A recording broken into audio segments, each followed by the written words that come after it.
up arise in the canyon. That's where I long to be with my three good companions. Just my rifle, pony and me. Alors? Oui, évidemment, c'est un western, mais j'avoue que je n'arrive plus à savoir si c'est Ford ou Anthony Mann, je ne sais plus. Ah non, ni. Et Abdelatif Hussein, c'est qui alors? Je ne sais pas. Alors attends, tu vas voir, c'est marrant. C'est Rio Bravo, tu sais, c'est quand, Oui. quand Dean Martin est allongé et qu'il chante avec Ricky Nelson. C'est ça. Et moi, c'est vraiment un film qui me tient particulièrement à cœur. Mais pour la petite histoire, je cherchais, mais inlassablement, un générique pour cette chaîne et je trouvais pas. Et je tombe par hasard, mais tu vas devenir, écoute, c'est dingue. Et je tombe par hasard sur une émission de radio dans laquelle est invité Bruno Podalides, le cinéaste. Et l'animateur l'invite pour lui poser des questions sur son rapport à la musique de film. Et à un moment, il lui cite Rio Bravo, et là, Bruno Podalides, il s'oublie, il chante. Et il chante la chanson. Et en fait, ce que tu as entendu, c'est Bruno Podalides. D'accord. Oui, non, mais voilà. Il la voix de Dean Martin, qui est beaucoup plus grave comme ça. Ah bah oui, voilà. Aujourd'hui, c'est exceptionnel. Vous voyez que voilà, il n'y a pas de bonjour ou de je ne sais quoi. La conversation a commencé hors caméra. Et c'est comme ça. J'ai vraiment. Je sais qu'il aime pas quand je parle comme ça, mais c'est pas grave. C'est un honneur pour moi vraiment de renouer un dialogue qui s'était interrompu, mais de manière très gentille, bien évidemment. En 2011, je crois, 2012, c'était à Béjaïa, c'était aux rencontres cinématographiques de Béjaïa, et grâce à notre ami commun Omar Belkacemi, voilà, il faut quand même rendre à César ce qui appartient à César, grâce à Omar Belkacemi, qui était assistant réalisateur sur le film de Tariq Teguia, Révolution Zenj, et c'était là qu'il t'avait connu Hassan Salhab, cinéaste libanais, cinéaste mondial même, beaucoup de choses à dire là-dessus. Et il avait proposé à Abdel Roshish, qui était le directeur des rencontres, il lui avait dit, il faudrait peut-être inviter ce monsieur. Et tu es venu et tu as montré tes films. Et c'est là que je t'ai rencontré et c'est là que nous avons discuté. Et ça a été une semaine assez incroyable. Et je suis très content que tu sois là, que tu as accepté de revenir pour dialoguer avec moi autour d'un truc important quand même. Pas un truc, c'est quand même quelque chose d'important. Mais on va dire que voilà, mais ce que je veux dire, c'est que c'est une occasion qui fait que voilà, c'est un livre, ça s'appelle À contre-jour, entre parenthèses depuis Beyrouth. C'est édité chez De l'Incidence. C'est Robert Bonamy que je salue affectueusement et qui était déjà venu chez Microciné pour parler un petit peu de choses, de la vie, du cinéma, tout ça. Et voilà, donc ça c'est une base et je t'ai contacté, tu m'as dit aucun souci. Merci beaucoup en tout cas d'être là, ça me fait vraiment plaisir. Et comme un ami que je n'ai pas vu depuis longtemps, moi, simple question, comment tu vas? Comment tu te sens aujourd'hui?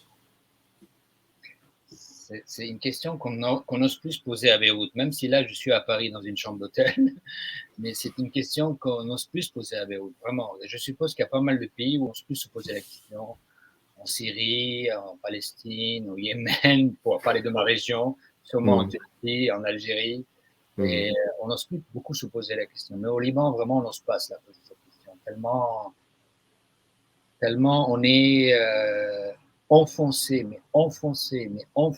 dans le caca, utilisons le mot, dans le bourbier total, quoi. Donc, et là, alors évidemment, tout est relatif, comme on dit communément. Voilà, tu vois, j'ai l'air en vie. Je pense que je suis en vie. Grâce sûrement à des gens qui existent, eux aussi, que j'aime, que ce soit chez moi, dans mon bled ou ailleurs, quoi. Parce que c'est quand même ça qui fait que on arrive à s'attacher encore au monde, en dehors d'une montagne d'arbres, de bêtes, bêtes dans le sens animaux. Et voilà, alors je sais pas, honnêtement je sais pas. Ça ramène à un film de l'autre, là, Jean-Luc Godard. Comment ça va, ouais. Comment ça va ou bien moi de c'est ça, c'était comment ça va et des années après, tu avais oh là là, c'est horrible, c'est terrible. Ce réalisateur malien Abdelrahman Sissako. Abdelrahman Sissako, qui venait de sortir son premier film, La vie sur Terre. Enfin, pas son premier film, mais c'était en tout cas son premier long métrage. Voilà, c'est exactement ça. Et tu avais un critique de cinéma qui lui avait demandé, est-ce que vous avez vu le film de Raymond Despardons sur l'Afrique? Comment ça va l'Afrique? Comment ça va avec votre douleur? C'était ça le titre. Et il lui avait dit, ne me posez plus jamais cette question. Ne me posez plus jamais cette question. Écoute, franchement, en plus, tu vois, tu as ce bouquin entre les mains, Ouais. qui était en fait totalement une initiative de Robert Bonamy, que j'avais rencontré à Grenoble, lui c'est Grenoble, n'est-ce pas, ou Clermont-Ferrand, non, Grenoble. C'est Grenoble. Il m'avait invité auprès de ses étudiants et où j'avais montré aussi la vallée. Ouais. Et parce qu'en fait, ça rassemble plusieurs textes que j'ai écrits, évidemment, chacun seul, parce que j'avais un grand besoin d'écrire en dehors d'énormément participer aux manifestations. Je veux dire, j'étais pas juste un observateur, j'étais totalement dedans. Et d'ailleurs, quand on est dedans, je ne sais pas ce qu'on est. Parce qu'on peut être aussi observateur, c'est un peu compliqué. On peut pas être dedans et témoin du dedans, c'est pas évident, quoi. Ou alors on est témoin du dedans, mais on peut pas vraiment en parler. Du coup, j'ai écrit des textes que je publiais dans Lundi Matin et que je publiais à Mégaphone, qui est un média, on va dire, très indépendant au Liban. Et beaucoup d'entre eux sont des potes. Donc, et Robert avait vu ça dans Lundi Matin, les différents textes, et donc il avait envie de faire une nouvelle, disons, collection dans sa maison d'édition, que j'aime en plus, la maison d'édition, parce qu'elle édite de belles choses. On va dire en gros des cinéastes en prise avec leur temps, je ne sais pas quel mot utiliser. Au départ, je t'avoue, j'étais très récalcitrant. Je dis non, c'est des textes qui ont été écrits liés à l'instant, à tout ce qui se passe. Puis, comme c'est une belle maison d'édition et que Robert est quelqu'un que j'apprécie beaucoup, donc évidemment, je me suis laissé séduire. On a ajouté plusieurs photos parce que moi, j'ai sur mon téléphone, il est à côté, un compte Instagram. Ouais. Et où je photographie beaucoup. Je ne suis pas du tout réseau, moi, Facebook, tout ça, c'est pas un truc qui m'intéresse. Ouais, mais t'es dans Instagram quand même. Moi-même, je suis pas chez Instagram, pour te dire. Oui, mais Instagram, je l'utilise pas comme un truc réseau social, ça m'intéresse pas. Je l'utilise presque comme une sorte de carnet de bord. Ouais. Comme ça, un carnet de bord, visuel évidemment, où il m'arrive de mettre un bout de phrase, mais un bout de phrase, par exemple, si Hazi el Balad, c'est-à-dire ce pays, tu vois, ou bien Hazi el Madina, cette ville, ça s'arrête là. Je ne vais pas faire une tapée de texte sous une photo. Et donc, on a eu l'idée comme ça, enfin, il a eu l'idée de rassembler ça. Donc, j'ai joué le jeu, j'ai un peu retouché les textes, voilà. Et c'est très étrange. Donc là, ça va rejoindre ton comment ça va. Ces textes, je les ai pas relus, j'ose pas les relire, parce que ça risque de me mettre dans la panade encore plus. Ces textes, enfin, je les ai pas relus depuis que, ça y est, on est d'accord pour l'émission au Khalas. Je ne sais même pas comment ils se liraient aujourd'hui. Alors, j'ai des potes qui l'ont lu, des potes qui ont vécu en plus ce qui se passe au Liban. Et alors, ils m'ont dit, je ne vais pas dire ce qu'ils m'ont dit, mais moi, je ne peux pas les lire parce que depuis 2 ans, tout ce qui s'est passé au Liban, et là, il y a une ambulance qui passe derrière moi, tout ce qui se passait au Liban, et en plus cette saloperie de virus qui a vraiment empoisonné l'existence, qui a beaucoup raboté nos ailes.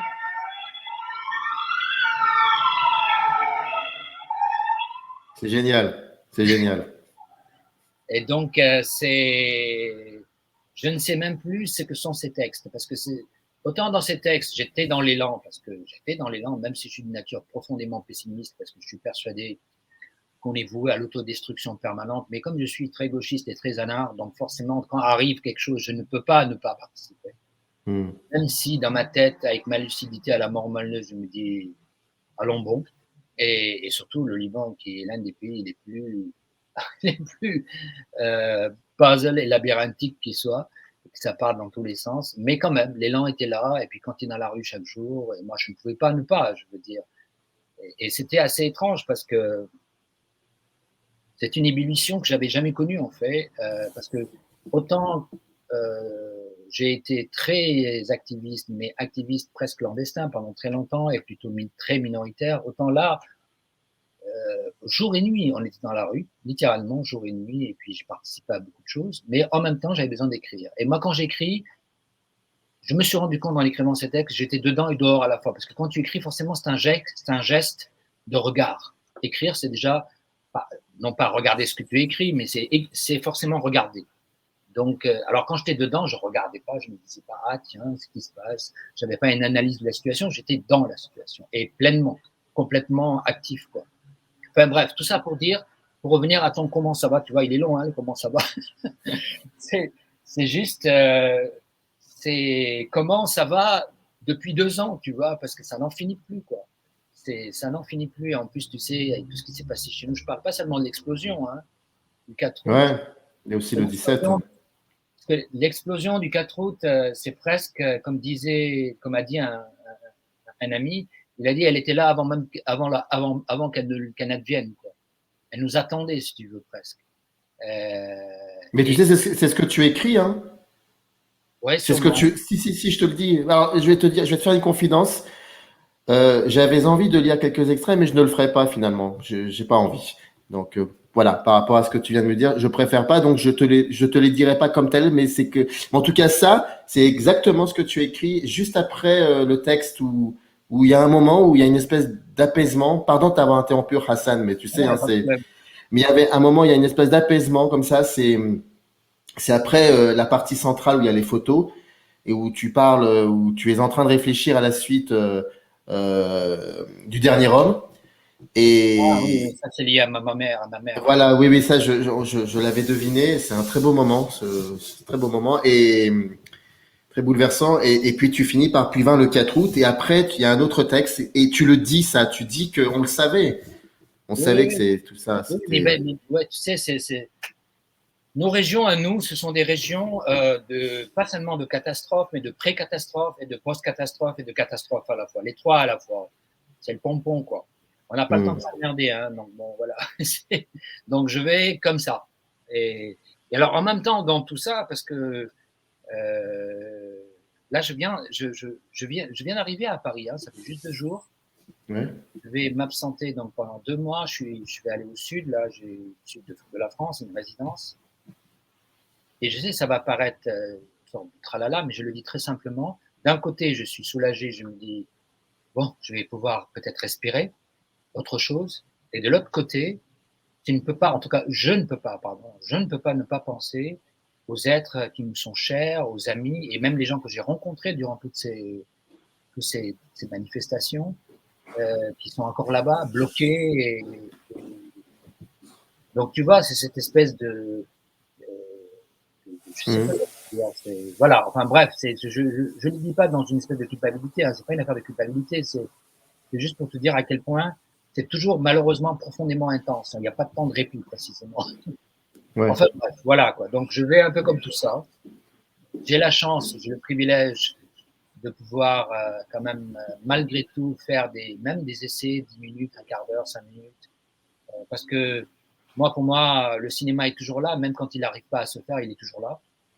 Ah, il y a toujours là. Il n'y a pas des moments où tu te dis, c'est bon, quoi. Et là, sur ce coup-là, j'en ai strictement rien à foutre. Il y a plus important. Est-ce que tu te Oui, poses oui, parfois, oui, oui, oui, absolument. Mais je veux dire, il est toujours là, là-dedans, malgré tout. Je veux dire, même quand je fais avec, je vais te montrer mon fichu téléphone, tu vois quelque chose, parce que je fais des vidéos, moi, que je mets après, c'est des essais, je les appelle comme ça. Même quand c'est avec ça, pour moi, c'est parce qu'il y a quelqu'un qui me dit, ah oui, tu les fais en attendant de faire du cinéma. Je dis, mais pour moi, c'est toujours du cinéma. Même quand je fais absolument rien, le cinéma, c'est un rapport au monde. Même si c'est un monde ô combien abstrait, c'est pas forcément d'être un monde dans le sens de l'évolution de la rue et tout, quoi. Donc oui, alors oui, oui, pour revenir à ce que tu dis, oui, le cinéma dans son cirque, faire un film. Pour moi, il y a déjà un bout de temps que je suis plus tellement dans ça. Je fais des films avec Oui, ça fait longtemps, effectivement, oui, effectivement. budget, je m'emmerde pas avec le grand cirque. Donc, anyway, tu vois, donc j'ai ce privilège quand même d'avoir malgré tout des échappatoires, malgré tout, voilà, je suis obligé de voir la situation par rapport à tellement de gens qui sont dans la merde, quoi. Mais le pays s'est énormément paupérisé, et puis, bon, bref. Je me tais. Mais Faut me faire faire, parfois. tu sais, quand je lisais, en lisant tout cela, et à un moment, tu t'imagines que je ne pouvais pas ne pas penser à un pays, hein, c'est l'Algérie. D'ailleurs, même à un moment, tu en parles de l'Algérie. Mais c'est incroyable, c'est terrible. Je ne voyais égoïstement, je ne voyais que l'Algérie, alors que ça parle de Beyrouth. Mais en fait, ça peut parler d'autres choses aussi. Absolument. Et c'est terrible parce que vous aussi, vous avez connu ce moment où ça s'est interrompu. Oui, oui, une sorte de l'état du monde. Hein. Écoute, hein, sans être un gauchiste de la veille, voilà, le monde est dans un état pas possible, et ce qu'on appelle les dirigeants, je ne vais pas sortir les grandes phrases, le capitalisme, le libéralisme, et ce formidable art d'écraser le genre humain. Et voilà, ça n'a jamais eu de répit, ils n'arrêtent pas, quoi. Et dès qu'il y a une crise, évidemment, on sait très bien toujours qui paye le prix. Et puis notre région, parce que vous avez un régime dictatorial, nous on a un régime, on ne sait même pas, c'est des pouvoirs qui d'ailleurs souvent se rentrent dedans, mais tu peux être sûr qu'ils savent s'allier pour nous fermer la gueule, quoi. Tu vois ce que je veux dire? Donc, quels que soient les régimes qui s'imposent à nous, qui nous imposent du moins, on subit. Alors évidemment avec des degrés pour certains, mais et en plus nous on est au Liban, dans un pays très bizarroïde, comme on ne va pas parler de ça parce que sinon on en finit plus. C'est un pays très bizarroïde parce que il n'a jamais réussi à être pays. Moi personnellement, j'ai aucun amour pour le pays dans le sens de l'État-nation, même je suis totalement contre, mais il n'a jamais réussi. Et chose étrange, au lieu d'en tirer profit, je pense que j'évoque ça dans un truc qui s'appelle Fiction nationale, dans un texte comme ça, dans le truc. Pour prendre ton mot, tu vois, j'aime bien le mot truc. Moi, je pensais que ce serait une formidable chance de tordre le cou à l'État-nation, comme quoi, tu sais, ce mythe, on est une nation, c'est vraiment l'un des pires mensonges que l'humain a inventé dans l'histoire de l'humanité à la con qu'on a. Parce que quand même, c'est un truc qui date de même pas 2-3 siècles, tu vois. Ça date de l'électricité à peu près. Parce on a plein de coupures d'électricité au Liban, donc je peux dire ça maintenant. Et donc, au Liban, ça n'a pas marché, ce mythe commun comme ça. On a un socle sur lequel on invente la nation libanaise. Et donc, pour parler à l'ancienne, c'est des clans, des tribus. Et moi, je me permettais de dire souvent, mais arrêtez de vous inventer cette espèce d'union qui n'existe pas, c'est pas un problème. Acceptons cette diversité et faisons qu'un lieu peut être ça, quoi, et multiple, divers, et que toutes les histoires, autant avec le grand H à la fin, toutes les histoires soient égales. Il n'y a pas une qui va dominer l'autre. Évidemment, ça c'est mon côté anard qui rêve, parce que on en est très loin, très très loin, quoi. Et enfin voilà, quoi. Tu sais, quand le Hirak a commencé en Algérie, il y avait des imbéciles comme moi qui ne jurent que par le cinéma, le rapport à l'image, tout ça, et qui ne le vivaient pas de l'intérieur, parce que tu sais que je vis en France, et qui avaient donc des imbéciles comme moi qui disaient « Ah, il faut absolument que les cinéastes sortent dans la rue pour filmer tout ça ». Tu t'imagines un peu le discours, parce que voilà, c'est un discours très très très Serge Danéien, tu sais, il faut filmer l'histoire en mouvement, ce qui n'est pas con, hein, c'est pas faux, je veux dire, mais c'est beaucoup plus tard, après aussi que des potes qui m'ont dit très gentiment, essaye de fermer un peu ta gueule, et parce que tu comprends pas trop ce qui se passe. Et et il y en avait un même qui m'avait dit, c'est Karim Moussaoui qui m'avait dit, j'ai d'abord besoin de le vivre avant d'enregistrer. J'ai besoin de le vivre. Et j'ai mis du temps à comprendre ce qu'il voulait me dire, et je pense qu'il a raison finalement. Et quand je lisais à contre-jour, il y a cette idée-là, je veux le vivre. Et toi, tu me disais au début de cette conversation que tu savais pas trop ce que c'était que d'être à l'intérieur ou à l'extérieur, de le vivre de l'intérieur. C'était très compliqué. Et c'est vrai qu'en le lisant, je me disais, alors effectivement, il y a les photos. On va en parler aussi des photos parce que, enfin, on va parler de ça. Mais je me disais, mais est-ce que et l'image dans tout ça, enfin l'image en mouvement, le film, enfin le film, tu vois ce que je veux dire? Oui, Est-ce qu'il y a eu des gens comment ça s'est passé? Comment est-ce que d'abord vous, enfin oui, les artistes, comme on dit, est-ce qu'il y a enfin, des gens qui peignent, qui bricolent, qui font ça, est-ce qu'ils avaient d'abord besoin de vivre ce que ces 2, 3 ans avant de créer quelque chose ou c'est compliqué, ou c'est beaucoup plus compliqué que ça? écoute, c'est évident que tout le monde ne vit pas, comment dire, ne cogite pas tout ça de la même manière. Moi, Hmm. j'appartiens pas du tout à un groupe de cinéastes. Je sais qu'à un moment donné, des cinéastes, enfin cinéastes, je dirais plutôt des réalisateurs, eux, se sont regroupés. Mais tu sais, comme se prenant pour une coopérative qu'ils ne sont pas, parce que moi j'ai rien contre les coopératives, mais il faut l'être vraiment dans l'esprit, pas comme ça dans la parole. Et en fait, bon, je ne vais pas m'amuser à critiquer. Assez vite, malheureusement, il y a des gens qui ont fait des petites vidéos, mais que moi je les appelle des clips. Parce que quand même, on vit une époque de l'image immédiate. Et c'est pour cela que je me suis osé à Instagram. J'ai même mis des vidéos dans Instagram. Mais Hmm. il y a quelqu'un qui me disait, est-ce que tu vas faire un montage de ça? J'ai dit absolument pas. Je ne suis pas non plus un journaliste, parce que je ne tiens pas du tout à être un journaliste, même quand j'écrivais pour Mégaphone ou Lundi Matin, c'est pas du tout de journalisme, je ne suis pas un journaliste. Moi, j'ai un côté un peu Karl Kraus, l'Autrichien, je n'ai pas beaucoup de sympathie Hmm. pour les journalistes, le journalisme plutôt. Et je disais, je ne sais pas, je ne peux pas réfléchir, mais à ce moment-là, je suis on va dire un citoyen, ce bon vieux mot, qui est là dans la rue et qui est aussi cinéaste. Mais je ne suis pas cinéaste là. Tu vois ce que je veux dire? C'est pas, je suis un cinéaste qui est aussi citoyen. Je suis un citoyen d'abord. Je filme, je rends compte comme ça de mon petit point de vue dans une petite vidéo où je faisais des petites vidéos. Il y a beaucoup de gens qui me disent, ah, putain, même quand tu fais des vidéos, ça bouge pas, tu ne sais quoi et tout. Bah, ils veulent faire la critique à tout va, tu vois. Mais si tu veux, à ce moment-là, je me disais pas, je témoigne. Je me disais rien, honnêtement, Samy. Rien. Hmm. Je ne me disais rien. Simplement, j'allais pas me mentir à moi-même. J'ai le geste de la prise en image. J'ai le geste. Mais c'est pas le geste parce que tu sais, bon, même si tu es plus jeune que moi, on est quand même nourri aux gens qui ont filmé plein de trucs avant nous, 68 et tout, tralala. Mais nous ne sommes plus à cette époque. C'était un geste qui demandait du temps avant d'être vu après. Je veux dire, le fond de l'air est rouge. Moi, je l'ai vu bien après 68. Pareil. Voilà, je pense qu'il a même monté en 113, un truc comme ça, je sais plus. Et Hmm. donc, ce bien après n'existe pas. Tu vois. Alors très vite, il y a des gens, des réalisateurs, réalisatrices qui font des petites choses qui, à mon avis, ont zéro intérêt.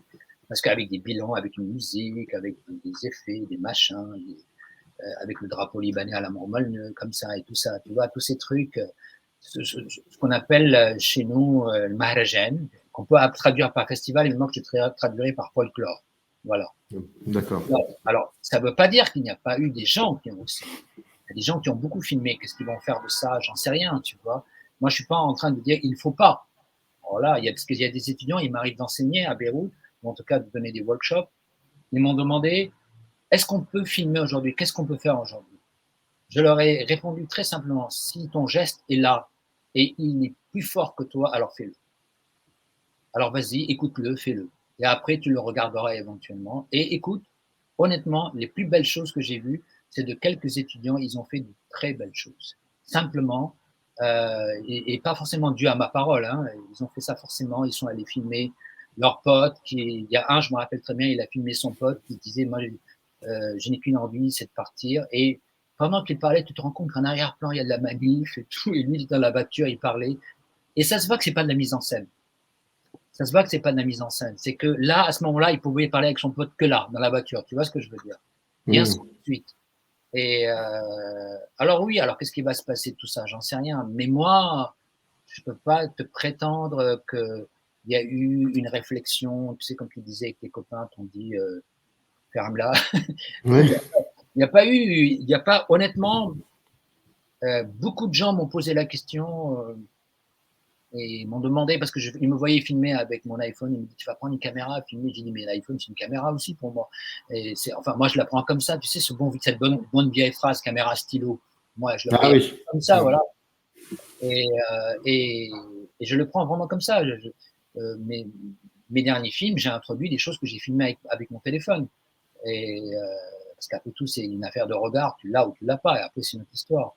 Mais il y a des gens qui, après le 4 août, et là, on est rentré dans autre chose, avec l'explosion et tout, qui ont fait un peu trop de, tu vois ce que je veux dire,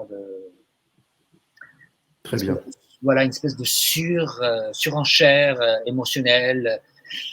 Mais comment on peut faire ça? Je veux dire, on est en 2000, enfin c'était en 2020, mais je veux dire, il y a plus de 100 et quelques années où on a vu ce que c'est que le cinéma, on a lu des articles, on a fait des... Comment on peut continuer encore à être dans cela, à surenchérir quelque chose qui est dramatique à la base? Je suis très naïf, pardon Hassan, mais Alors, je comprends pas qu'on puisse encore faire ça. Alors qu'on sait qu'il faut, enfin, que ça sert à rien. écoute, je pense que, je sais pas comment te dire. C'est pour cela que tout à l'heure, je disais un peu, mais je l'assume, un peu méchamment, c'est pas des cinéastes, c'est des réalisateurs, tu sais, le fameux texte. Ouais. Mais bon, j'ai rien contre le mot réalisateur, c'est pas ça la question. Je veux faire des images, je veux faire un film. Et puis il y a des gens qui sont naïfs, mais alors pas du tout ta naïveté, parce que tu n'es pas naïf, tu te poses des questions. Un naïf ne se pose pas de questions. Un naïf, il y va, il est persuadé qu'il va éclairer la lanterne des autres. Ou alors il va pouvoir partager son émotion. Et il y a des films, il y a des vidéos qui ont été faites qui sont moi, je le regarde même pas sur le côté éthique ou moral. Voilà, le monde est trop dans la merde pour que j'ai encore ça. Je le garde pour moi éventuellement. J'ai ma propre éthique, ça me suffit. Je vais pas donner des leçons à quiconque. Mais je me dis, putain, mais il croit vraiment qu'il partage. C'est ça le truc. Il croit vraiment qu'il partage. Est-ce que tu crois vraiment, Samir, aujourd'hui, il y a des gens qui le croient à fond, que si je te dis, là, le 4 août, j'ai vécu ça, tu vas m'écouter comme tu écouterais quelqu'un qui parle à la télé, ou à la radio, ça ne veut pas dire que tu ne vas pas être ému. Tu as Boubardin, tu vois. Éventuellement un cinéaste ou un écrivain, il va me permettre de voir ou d'entendre ou de lire éventuellement, tu vois, plus ou autrement, ou je ne sais quoi, j'en sais rien. Alors, si quelqu'un là, alléluia, tu vois, moi, tout que je lui dise, il arrive à, mais je n'ai pas tout vu, hein, mais il y avait des catastrophes. Il y a un producteur qui a produit une petite série de trucs. Je ne peux pas le nommer, le gars, ni même les trucs qui ont été faits. Mais le type, il a fait une interview, il a dit une chose sidérante. Il a dit, d'habitude, on cherche les histoires après l'explosion du 4 août. Là, les histoires sont venues à nous. Le mec, il voit ça comme une série d'histoires. J'ai envie de lui dire, mais mon coco, descends dans la rue, t'as pas besoin d'une bombe, il y a plein de trucs, si tu veux vraiment des histoires, il y a plein de trucs. Il y a l'histoire du mec là, un mec qui cire là, demande-lui, tiens, pourquoi tu cires toi? Pourquoi tu vas pas à l'école? Tu vois, je déconne, tu vois ce que je veux dire? Mais tu vois, en plus, nous, Libanais, alors là, je vais me permettre, je suis Libanais un peu tout. Nous, Libanais, on se la pète un peu parfois, tu vois. C'est comme si,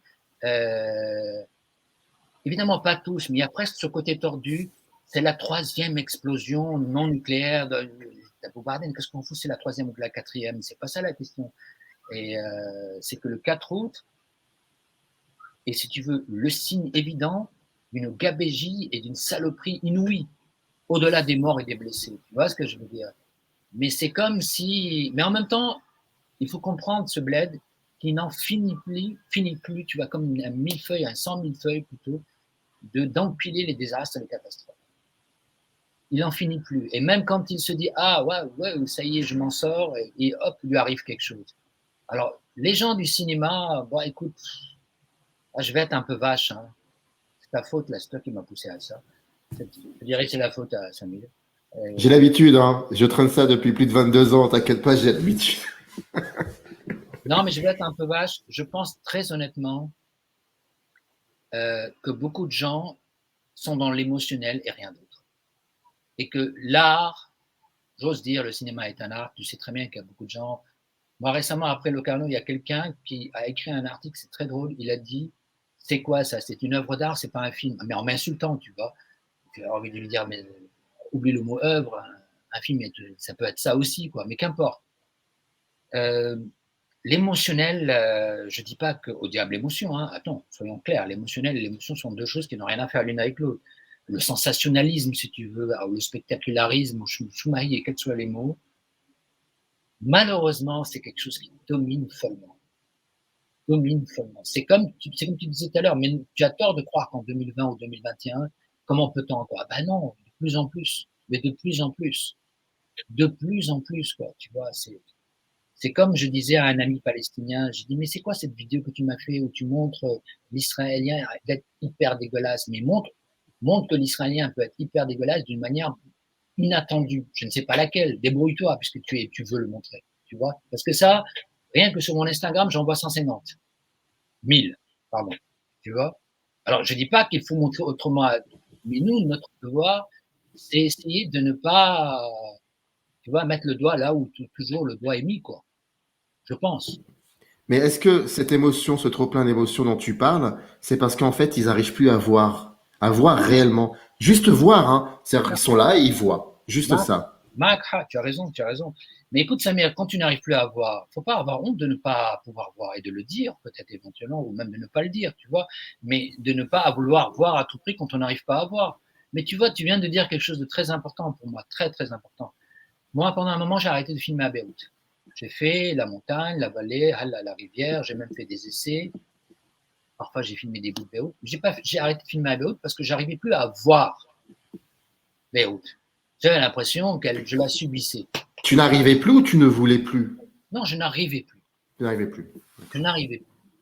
Je n'arrivais plus à la voir en tant que cinéaste. Tu vois, je me rendais compte, je ne voulais pas me transformer en celui qui filme à Beyrouth parce que c'est chez moi, parce que c'est machin, et que c'est une ville particulière et tout le baratin. Il fallait quand même que je puisse la voir pour partager ce que je vois. Tu vois ce que je veux dire? Mais voir, tu as dit, c'est comme maintenant on filme beaucoup en vidéo, quand même, vidéo ça veut dire voir, quoi. Ça vient de videre, tu vois, c'est voir. Alors, qu'est-ce que je vois? Moi, je me pose toujours cette question à moi-même. Hein. Qu'est-ce que je suis en train de voir? Si je vois rien, pourquoi je vais m'amuser à filmer et faire semblant que je vois ou alors je montre très clairement que j'arrive pas à voir. Je ne sais pas, tu vois, ça c'est encore autre chose. Mais bon, là, je suis en train d'intellectualiser, alors que moi aussi, Mais non, mais non, l'intellectuel. Contre l'intellect, mais moi aussi, je suis énormément dans l'émotion. Il m'arrive de passer des jours et des jours de marcher dans la rue à Beyrouth et d'être là de larmes, tu vois ce que je veux dire. Mais là, on parle d'autre chose. Même ce là de larmes, c'est quoi cinématographiquement? Qu'est-ce que ça veut dire? Je ne dis pas qu'il n'y a pas de. Je ne sais pas ce que ça veut dire, tu vois ce que je veux dire. Et puis moi, je ne voudrais pas faire comme beaucoup de camarades dans mon monde arabe et dans le tiers-monde. On a souvent la tendance, mais pas parfois, que parce qu'on a soit une caméra, soit un stylo, soit je ne sais quoi, que donc on peut dire à la place des autres. Ça veut dire qu'on est un peu comme leur porte-parole. Tu vois ce que je veux dire? Il y a beaucoup de films, tu vois, qui sont allés filmer la cause de celui-ci ou la cause de celui-là, les causes, quoi, comme porte-parole, et non pas comme éventuel regard, tu sais, comme pour informer, évidemment cinématographiquement ou en termes de texte. Moi, personnellement, je trouve que c'est une grande tare qu'on a dans le tiers-monde. Parfois, les artistes, les intellectuels, parce qu'ils ont ce privilège, je ne dis pas que ça ne donne pas forcément de bonnes œuvres parfois, tu vois, mais parfois il y a ce truc de, ça devient un peu comment dire, comme un phare, tu vois, qui va éclairer, et grâce à lui, tu vas pouvoir, il va te guider dans ton chemin, tu vois, ou il va te faire comprendre. Et ça, c'est une grande tare qu'on a chez nous, une très grande tare. Et quand une situation est extrême, comme ça, par exemple en Algérie, au Liban, en Palestine, moi, je me méfie encore plus de filmer ce qui se passe. Je me méfierais encore plus. Mais à titre personnel, hein, soyons clairs, moi, je veux donner une leçon à personne. j'ai beaucoup filmé, mais crois-moi, pas un instant, j'ai pensé à en faire un montage. Et quand j'ai commencé à faire des petits essais, genre 10 minutes, un quart d'heure, si tu les vois sur mon compte Vimeo, là, sans passeport ni rien, ce sont des rendre compte, quoi. Même pas des comptes rendus, tu vois, des rendre compte de. J'invoque parfois par un poète une phrase, et je n'ose pas aller plus loin, quoi, tu vois, c'est difficile, hein, c'est très difficile d'être à ces moments-là un témoin ou je ne sais quoi d'autre, quoi. Tu te souviens quand, je suis désolé de parler de ça, mais pardon, ça me rappelle, tu sais, quand tu avais interviewé Godard, il y a un moment, il t'a parlé d'un truc incroyable. C'était pour quel film déjà? Je me souviens plus. C'était pour la sortie de L'autre musique? Notre musique. Oui, avec les fameux photos, le chant contre chant. Et à un moment, il te disait que il voyait des films, il avait vu on lui montrait beaucoup de films palestiniens, mais il trouvait qu'ils étaient mauvais. Et je me souviens très bien pourquoi il parlait de ça, du fait que c'était mauvais. Il y a cette idée de rendre compte de quelque chose, alors que vouloir à tout prix capter le présent, l'instantanéité du présent, comme dirait l'Armo Farouk Beloufa, c'est peut-être pas la bonne chose. Surtout quand il y a l'histoire qui est en mouvement, parce que l'histoire peut... En fait, voir, c'est aussi dialoguer un peu. Et est-ce qu'on arrive à dialoguer réellement si on veut toujours, comment dire, filmer au plus près? Peut-être qu'il faut laisser un peu le temps pour que le dialogue Oui, s'établisse. honnêtement, j'ai pas de réponse, tu vois. En plus, pardon de me répéter, en plus, il y a une tendance chez nous, comme je l'ai dit tout à l'heure, c'est moi je vois, tu vois, moi je suis un fannan, un mufakkir, moi je suis un artiste, je suis quelqu'un qui réfléchit, mais même si c'est pas pensé à un instant comme ça, mais il y a ça, tu vois. C'est comme s'il y a une mission, comme si la société de mes deux t'avait donné une mission de mes deux, de voir et donc de témoigner. En plus, non seulement c'est un terrible leurre, mais souvent c'est pathétique, quoi. Tu vois ce que je veux dire? C'est pathétique. Tu témoignes rien du tout, quoi. En plus, nous vivons en 2021 maintenant, où il y a une flopée d'images de partout, de tout ce que tu veux. Tu crois que même si ton film est vu par 5 millions ou 5, il n'y a que 5 milliards de spectateurs, tu as Boubarden, tu vois ce que je veux dire? Il y a encore des gens, pardon, il y a encore des cinéastes qui croient que oui, le cinéma peut changer le monde. Tu te fous de ma gueule, toi, tu te donnes une baffe ou quoi? Il va changer mon cul, il va rien changer du tout. Il peut affecter certains, comme un bon virus. Il peut l'affecter comme un bon virus, comme moi j'ai été affecté, comme toi aussi. Mais je parle pas là dans le truc cinéphile, hein, tu vas affecter dans le sens où ça t'a permis de voir différemment les choses, de voir le monde un peu autrement, le monde, l'autre. Je parle pas seulement du cinéma, le monde, l'autre, l'invisible, celui que le visible fait tout pour rendre encore plus invisible. Tu vois ce que je veux dire? Et oui, mais changer le monde a besoin d'infiniment plus de choses que de cinéma. Tu vois ce que je veux dire? Et le monde n'a pas cette capacité que pourrait avoir le cinéma, de pouvoir voir ce que le monde fait tout pour camoufler, a priori. Tu vois ce que je veux dire? Autant l'intérieur, je ne parle pas de je te filme un pauvre, mais ça, moi je marche dans la rue, je vois un pauvre, c'est comment tu le filmes qui fait la différence. Tu vois ce que je veux dire? Là, évidemment, je donne une torgnole à une cinéaste libanaise avec cette phrase, mais ça fait rien. Mais, on a compris. C'est pas comme ça que ça se passe, quoi. Quand tu vois Los Olvidados de Buñuel, tu comprends que. Non, ah pardon, alors là, excuse-moi Hassan. Et là, c'est moi qui le dis. Tu le filmes, le pauvre, et ensuite tu l'emmènes à Cannes, le pauvre. Oui. Ça, c'est terrible, ça, par contre. Non seulement tu l'emmènes à Cannes, et en plus tu es toute fière que le gars, il est en Suède et ça se passe bien pour lui. Ça fait œuvre de bienfaisance, tu vois. C'est œuvre de bienfaisance. Enfin, oublions. Mais oh pardon, Los Olvidados, voilà, de Buñuel, effectivement. Oui. Moi, je le donne en parfait contre-exemple. Le mec, il filme des gosses de la rue, mais pas un instant, il est dans l'apitoiement, pas un instant. Il les filme, ils sont là. Ils sont là comme une réalité du monde. Ils ne sont pas là comme je veux dire qu'ils sont pauvres, ils sont dans la rue, ils sont dans la merde. Ils sont là. Ils sont là. Et le regard, c'est pour ça que moi aujourd'hui, je pense que Buñuel, plus que jamais, il est d'actualité. Parce que c'est un cinéaste qui, très clairement, on sait où est-ce qu'il est, en termes de là. Mais son regard est tout le temps celui de quelqu'un qui sait à quel point le monde est complexe, qui sait à quel point le monde est bourré de secrets et de recoins.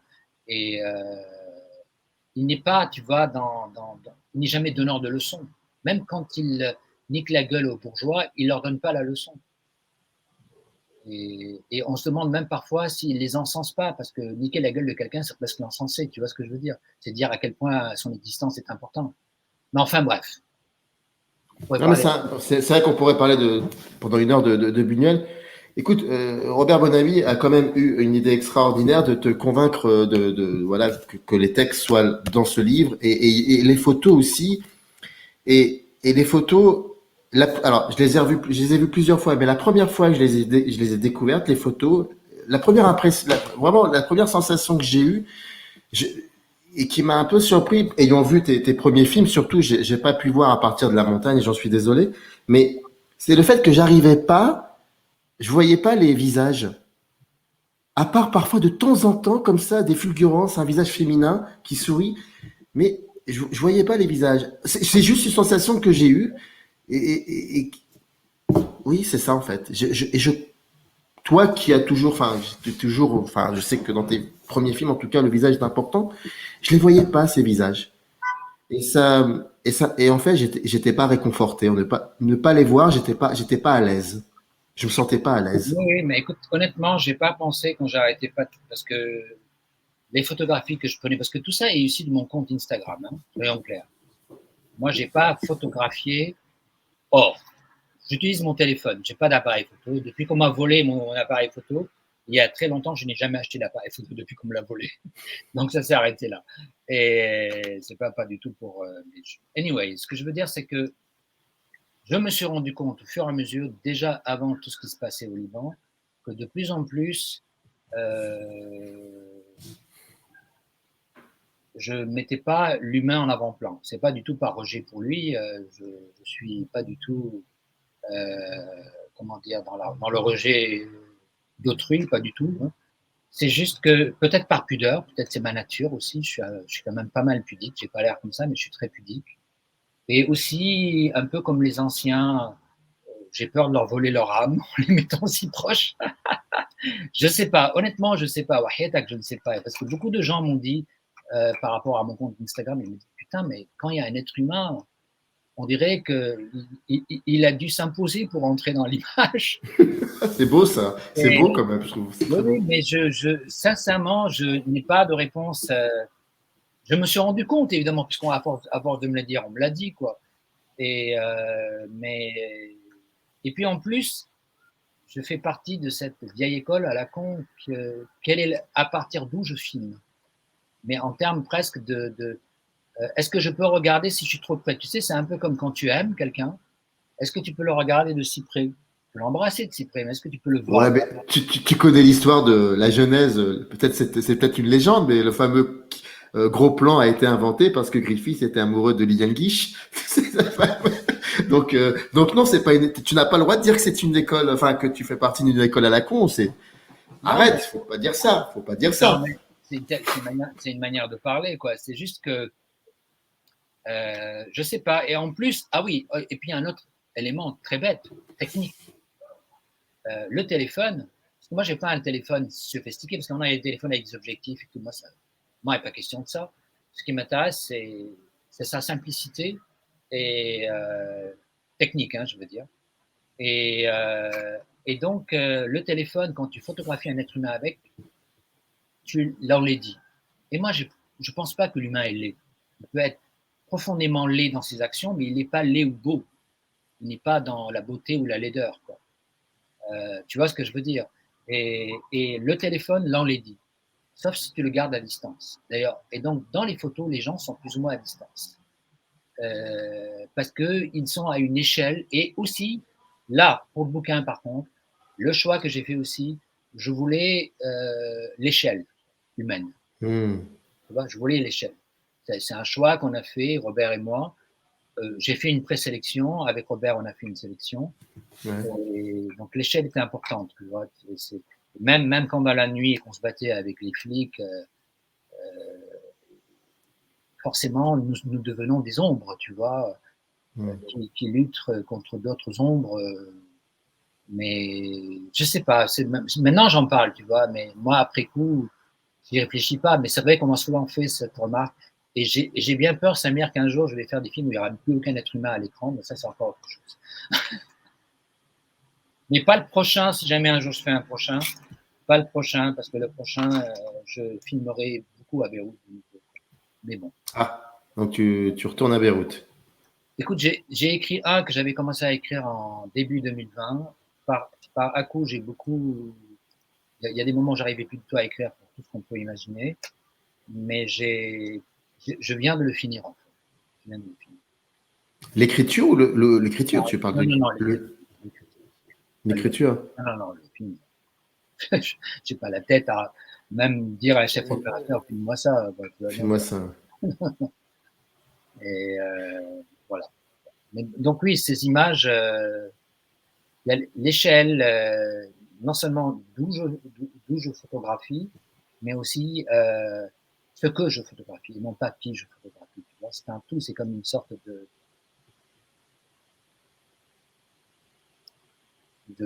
c'est un tout, quoi, tu vois. Et pour moi, dès que tu mets, tu vois, par exemple, je vais me lancer aussi. Parfois, je vois des films, je vois plus beaucoup de films ces temps-ci parce qu'à Beyrouth, on a beaucoup de mal à voir des films pour les raisons que tu peux imaginer. On a de moins en moins de films qu'on peut voir et en général, c'est des tartignoles qu'on voit. Alors parfois, je regarde sur DVD, mais surtout, je re-regarde parce que je suis pas fort en streaming et j'aime pas beaucoup voir pour la première fois un film comme ça. Je suis pas pour l'histoire de piratage, hein. Moi, je suis pour le piratage à 100% même. Et non, mais vraiment à 190% même. Qu'on me pirate, c'est un honneur quand on me pirate, moi. Et la seule chose quand quelqu'un me pirate, je lui dis s'il te plaît, mets un bon casque parce que je travaille sur. Je crois que t'es le seul avec Godard qui accepte cela, je pense. Non, il y en a d'autres. Je suis persuadé qu'il y en a d'autres. Oui, Même si on est minoritaire. Oui, mais le coup de mets un bon casque, ça c'est pas mal quand même. Ça, je crois que c'est la première fois que je l'ai entendu, ça là. Et oui, parce qu'il va me regarder sur un ordinateur au mieux. Et donc, et oui, alors, j'ai remarqué, parce qu'il m'arrive de voir des films d'aujourd'hui, on va dire, j'ai remarqué qu'il y avait beaucoup de l'être humain de près, plus ou moins, avec une caméra, tu sais, un peu comme ça, flottante. Ça ne veut pas dire, il y a des très bons films là-dedans, c'est pas ça la question. Et j'ai remarqué qu'en fait, je ne les regardais pas. Mais je les voyais plus que jamais comme des acteurs et non pas des humains. Et je sais bien qu'un acteur est un être humain, mais je ne voyais que l'acteur, je ne voyais pas, il est bon, je voyais, alors si je veux être méchant, il est beau mon acteur, elle est belle mon actrice, mais je ne sais pas. Honnêtement, moi, je ne sais pas comment filmer les humains. Alors, dans mon dernier film, il y a une femme et un homme, ils sont présents. Je l'ai filmé parce que, en plus, c'est des gens que j'aime, les deux. Mais je sais pas, c'est pas évident hein, de filmer un être humain. Je sais que ça a l'air mais c'est pas évident pour moi. Mais c'est incroyable ce que tu racontes parce que depuis un certain temps, j'ai aussi ce constat un peu bizarre, c'est que on ne voit plus. Et là, je vais prendre comme exemple beaucoup plus le cinéma français et surtout un genre très précis du cinéma français qui est la comédie française. Tu te rends compte, on est parti du Liban, on arrive à la comédie française. C'est pour te dire à quel point c'est incroyable le cinéma. Mais dans la comédie française, malheureusement, en général, même s'il y a encore des bons moments comme les films de Podalides, etc. Mais très souvent, pour moi, le gros problème des comédies françaises, à part le rythme et c'est quoi, c'est qu'on ne voit plus de personnages en fait. On voit des acteurs et des actrices. Et ça, c'est problématique parce que c'est comme si en fait c'était des making-of qu'on voyait en fait c'est comme si on ne voyait plus de film. Le film est mort-né, mais on voyait plus des espèces de projecteurs comme ça de flash sur des gens, des acteurs et des actrices qui peuvent faire cela, qui savent faire cela, qui peuvent prendre un café, qui peuvent s'émouvoir devant je ne sais quoi. Mais on voit plus de personnages. C'est-à-dire que en fait ils n'ont plus besoin de spectateurs ces gens-là, comme il n'y a plus de personnages. Oui, moi je suis encore, tu vois, bêtement, parce que je vois la personne, tu vois, celle qui est filmée, si c'est pas moi, ou que je filme, si c'est moi. est-ce que je la vois? Et même si elle fait strictement rien, elle n'est pas forcée évidemment de faire quelque chose. Et c'est pour cela que moi, dans mon travail, j'élimine autant que faire se peut la psychologie. Alors, malheureusement, comme je ne mets pas de psychologie, parce que par psychologie, ce que je veux dire, je parle de la psychologie explicative, bien entendu. Mhm. Et alors, malheureusement, du coup, comme je l'enlève, il y a beaucoup de gens qui veulent voir du symbolisme à tout va, partout. Mais ça, c'est une maladie qu'on a avec nous. Ils croient que nos images sont symboliques. Mais qu'importe. Mais un être humain, c'est une chose très... Je dirais presque, ça va te paraître bizarre, jusqu'à maintenant, je me rends compte que je ne sais pas me regarder dans un miroir. Encore pire, si quelqu'un va me photographier. J'ai des amis qui se moquent de moi, ils me disent quand on photographie, tu fais une moue avec ta bouche. Je leur dis oui, mais c'est parce que je suis conscient. J'arrive pas à me laisser aller. Et je ne sais pas quand je filme des acteurs, même s'ils sont... Parce qu'en général, tous les gens qui travaillent dans mes films sont des gens que je connais dans la vie. Et Ali Slimane, dans mon dernier film, je ne le connaissais pas dans la vie, mais je suis allé passer 4 jours avec lui à Istanbul, parce qu'il vit à Nasra, à Nazareth. Il vit chez l'ennemi, moi je le dis comme ça, je l'appelle comme ça, lui. Enfin, lui, Ali, je parle d'Israël.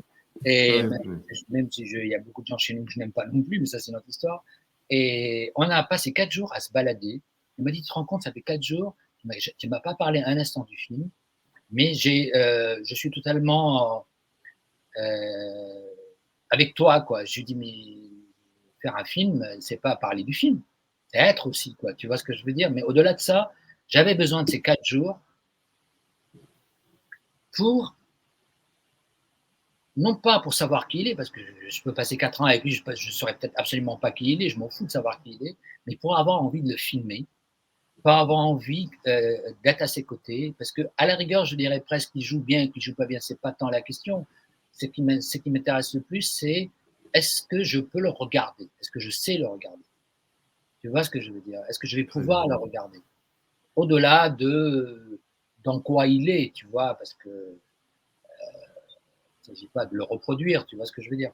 Et donc voilà, quoi. Là, je parlais beaucoup du genre humain. Et donc, dans les manifs à Beyrouth, ça, c'est une chose très importante dans les manifs à Beyrouth.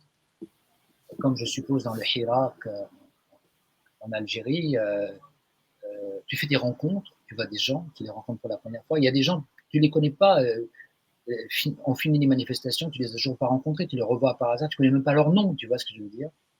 Mais je me rends compte que je les ai regardés. Je les ai vraiment regardés, tu vois. Et pas parce qu'ils étaient beaux ou laids ou je ne sais quoi, c'est pas ça. Je les ai vraiment regardés parce que la situation m'a permis de pouvoir les regarder.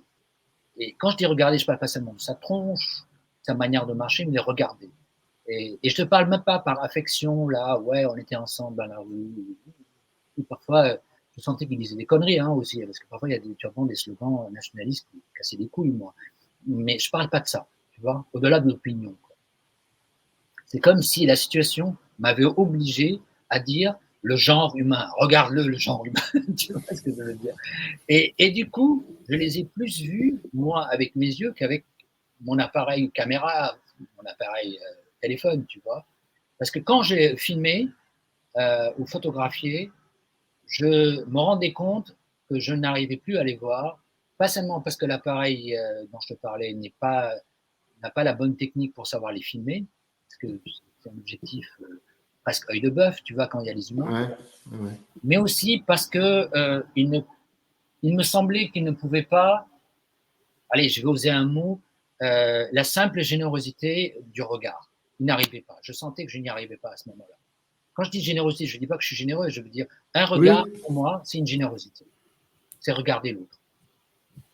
Tu vois, et dès qu'il y a une caméra, je ne sais plus si je suis aussi généreux que ça.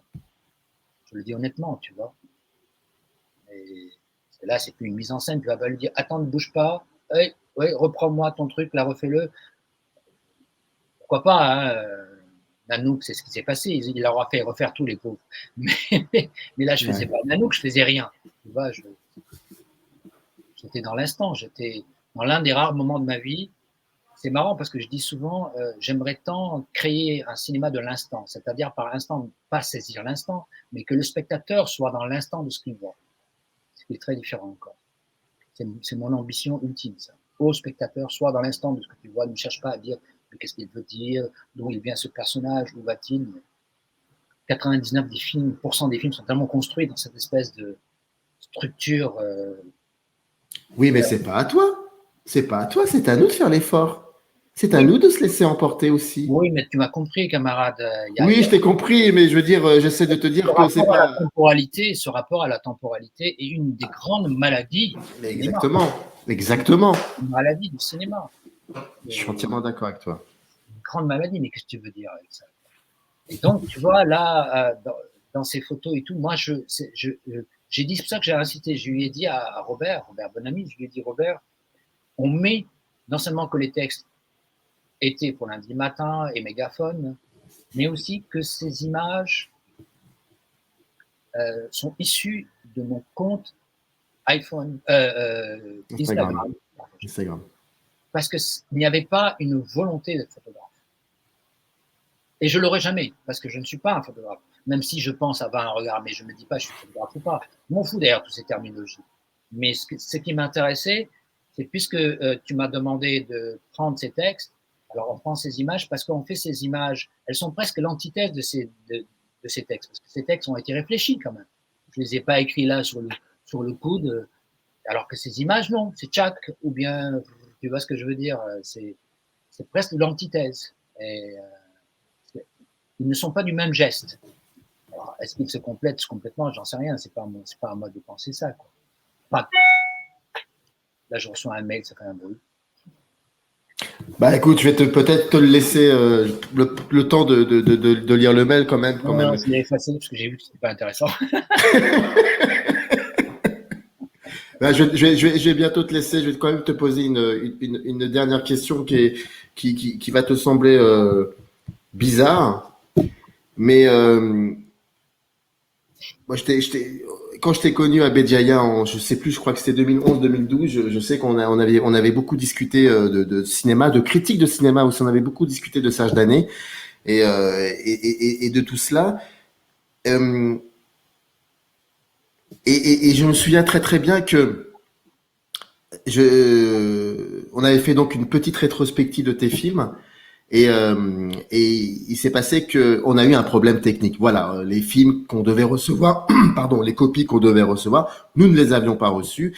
Mais moi, j'avais reçu en amont les DVD. Donc, tu faisais la gueule, ce qui est tout à fait logique, heureusement. Et donc, on a montré pendant toute la durée de la semaine. Tes films, on les a montrés en DVD. Et tu as quand même assuré, t'as animé, t'as fait comme ça. Et je me souviens très bien qu'un jour, il y avait eu un gros problème. C'est-à-dire que c'était pas la copie DVD qui ne fonctionnait pas, c'était le projet. Enfin, il y avait eu un gros souci. On a eu un retardement de 30 minutes, un truc comme ça. Ouais. Et tu étais désemparé. Et alors moi, j'étais dans un état abdominal aussi. Et le problème a été réglé. Et tu t'es retourné vers moi et tu m'as donné une pièce. Et tu m'as dit, je te donne cette pièce parce que ça veut dire que donner cette pièce, ça veut dire chez nous que lorsqu'on a résolu un problème, on est tellement content qu'on donne quelque chose et je te donne cette pièce. Et j'ai trouvé ça très beau. Alors, j'ai pas la pièce sur moi, elle est à la maison, je l'ai gardée. Là, j'en suis sûr, elle est gardée. Mais là où je veux en venir, c'est que avec le recul, maintenant, je pense souvent à ce geste. Et je pense que c'est un geste de quelqu'un qui n'a qu'une seule, pas un désir, mais je veux dire, si on n'y croit pas, si on n'a pas c'est très con, très basique ce que je vais te dire, mais si on n'y croit pas en fait, si on n'a pas cette croyance en l'image ou dans la manière de voir, finalement, on peut pas forcément avancer. On peut pas avancer. Écoute, tu sais, il y a quelqu'un qui m'avait dit il y a quelques années, je le laisse passer. Génial. Je te soupçonne d'avoir mis en scène ce moment-là. Non, je te jure, c'est la rue Ordener, je suis dans le 18e. Ah bah oui, alors d'accord, je connais, c'est bon. Et il y a quelqu'un qui m'avait dit il y a un temps, il m'avait dit, mais pourquoi tes films sont si pessimistes, mis à part que cette affaire de pessimisme optimiste est un peu casse-bonbon, je lui ai dit, écoute, faire, pas seulement un film d'ailleurs, c'est déjà en soi un acte optimiste. Il m'a dit, qu'est-ce que tu veux dire par là? Je dis, oui, mais il faut être con. Si on est à ce point pessimiste, c'est quand même de faire. Je dis, le vrai pessimiste, c'est celui qui ne fait plus rien, qui se dit, ça ne sert à rien. Moi, je ne te dis pas que faire un film sert à quelque chose, mais faire, ça veut dire que je peux encore partager, Inch'Allah, comme on dit chez nous, avec une demi-personne. Enfin, on espère une personne entière quand même. Et donc, oui, le faire, c'est. Et puis, tu sais, pour revenir à ce que tu disais par rapport à Béjaïa, moi, souvent, je m'attriste que nous autres du quart-monde, parce qu'on est plus que tiers-monde, du quart-monde, que ce soit algérien, libanais, palestinien, ce que tu veux, syrien, ça m'énerve parce que j'ai tellement envie que les gens arrivent à avoir plutôt de bonnes conditions, tu vois, parce qu'il y a une tendance chez nous à croire que les films différents, difficiles, sont des films pour chaises en plastique. Tu vois ce que je veux dire? Tu as compris ce Très que je veux bien. dire? Très bien. Très bien. Et voilà, c'est tout. Déjà, on fait des films pauvres, dans le sens pauvre économiquement, financièrement. Et soyons clairs, hein, je ne m'en plains pas du tout, c'est une réalité. Et quand tu fais des films comme ça, je ne vois pas pourquoi tu vas chercher des millions. Mais je pense que ce soit Tarek Teguia ou d'autres, nos films sont riches et dans l'image, j'espère. Ils ne sont pas riches là, mais ils sont. Donc j'ai plus envie que le spectateur voit nos films comme il verrait je ne sais quel foutu film qui a coûté des millions. Bah, soyons clairs, il y a des films qui ont coûté des millions qui sont très bien aussi, c'est pas ça la question. On venait de parler de Howard Hawks, donc c'est pas ça la question. Mais voilà, c'est tout, quoi. Basse. On va le voir bientôt, La Rivière? Je sais pas, écoute, franchement, je ne sais pas. Tu sais, actuellement, tellement de films sont dans la salle d'attente. Ouais. Il y en a même qui sont même pas encore entrés dans la salle d'attente. Moi, à mon avis, je suis pas encore entré dans la salle d'attente. Et alors, je ne sais pas. Alors, peut-être en France, parce que bon, les films ont été quand même certains pas mal vus en France. Mais j'ai demandé à ma partenaire productrice, Tania Khouri, et bien ici en France, en fait, j'ai dit, écoute, essayons de faire autre chose, que là, trouvons un distributeur, sortie nationale, blablabla. Essayons de faire des projections, et tant pis, comme ça, où je verrai. Franchement, en plus, tu le sais, toi, tu vis en France, moi, je ne vis pas en France. Tu sais, c'est des temps difficiles actuellement hein, pour tout le monde. Je pense que c'est pour tout le monde, oui, effectivement. Oui, alors donc, déjà qu'il a été vu à Locarno, donc il a commencé à être vu, il a commencé à exister. Après, on verra bien. Moi je ne maîtrise pas et franchement, voilà, on verra bien. J'espère. On va dire j'espère. Inch'Allah, comme tu le dis, comme on dit. Continuons de voir. Je ne sais même plus pourquoi on dit cette phrase, croyant ou pas croyant, mais bon. Et oui, bah évidemment, tu le sauras. Je ne te dis pas au revoir, je te dis à plus tard. Voilà, on dit comme ça. Allez, à plus tard. Merci. Générique. Ciao.